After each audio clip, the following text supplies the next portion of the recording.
شروع اللہ کے نام سے جو بڑا مہربان نہایت رحم والا ہے۔ السلام علیکم ناظرین۔ حضرت بلال رضی اللہ عنہ سے ایک دفعہ کسی نے پوچھا کہ آپ نے پہلی دفعہ حضور نبی کریم صلی اللہ علیہ وآلہ وسلم کو کیسے دیکھا؟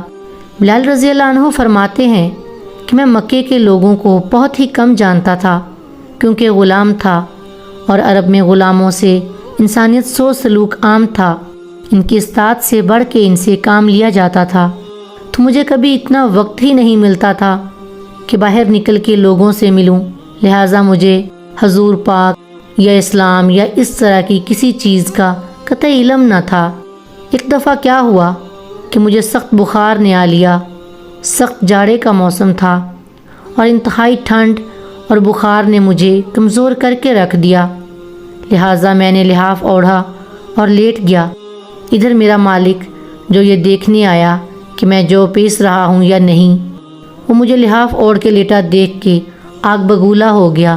اس نے لحاف اتارا اور سزا کے طور پہ میری قمیض بھی اتروا دی اور مجھے کھلے صحن میں دروازے کے پاس بٹھا دیا کہ یہاں بیٹھ کے جو پیس۔ اب سخت سردی، اوپر سے بخار اور اتنی مشقت والا کام، میں روتا جاتا تھا اور جو پیستا جاتا تھا۔ کچھ ہی دیر میں دروازے پہ دستک ہوئی۔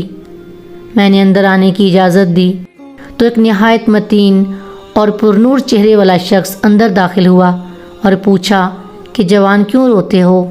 جواب میں نے کہا کہ جاؤ اپنا کام کرو، تمہیں اس سے کیا، میں جس وجہ سے بھی روں۔ یہاں پوچھنے والے بہت ہیں لیکن میں دعویٰ کوئی نہیں کرتا۔ قصہ مختصر کہ بلال نے حضور کو کافی سخت جملے کہے۔ حضور صلی اللہ علیہ وآلہ وسلم یہ جملے سن کے چل پڑے۔ جب چل پڑے تو بلال نے کہا کہ بس، میں نہ کہتا تھا کہ پوچھتے سب ہیں، میں دعویٰ کوئی نہیں کرتا۔ حضور یہ سن کر بھی چلتے رہے۔ بلال کہتے ہیں کہ دل میں جو ہلکی سی امید جاگی تھی کہ یہ شخص کوئی مدد کرے گا، وہ بھی گئی، لیکن بلال کو کیا معلوم کہ جس شخص سے اب اس کا واسطہ پڑا ہے وہ رحمت للعالمین ہے۔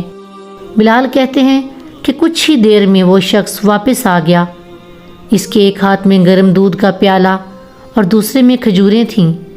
اس نے وہ کھجوریں اور دودھ مجھے دیا اور کہا کھاؤ پیو اور جا کے سو جاؤ۔ میں نے کہا تو یہ جو کون پیسے گا؟ نہ پیسے تو مالک صبح بہت مارے گا۔ اس نے کہا تم سو جاؤ، یہ پسے ہوئے مجھ سے لے لینا۔ بلال سو گئے اور حضور نے ساری رات ایک اجنبی حبشی غلام کے لیے چکی پیسی۔ صبح بلال کو پسے ہوئے جو دیے اور چلے گئے۔ دوسری رات پھر ایسا ہی ہوا، دودھ اور دوا بلال کو دی اور ساری رات چکی پیسی۔ ایسا 3 دن مسلسل کرتے رہے جب تک کہ بلال ٹھیک نہ ہو گئے۔ یہ تھا وہ تعارف جس کے بطن سے اس لافانی عشق نے جنم لیا کہ آج بھی بلال کو صحابی رسول بعد میں عاشق رسول پہلے کہا جاتا ہے۔ وہ بلال جو ایک دن اذان نہ دے تو خدا تعالیٰ سورج کو طلوع ہونے سے روک دیتا ہے۔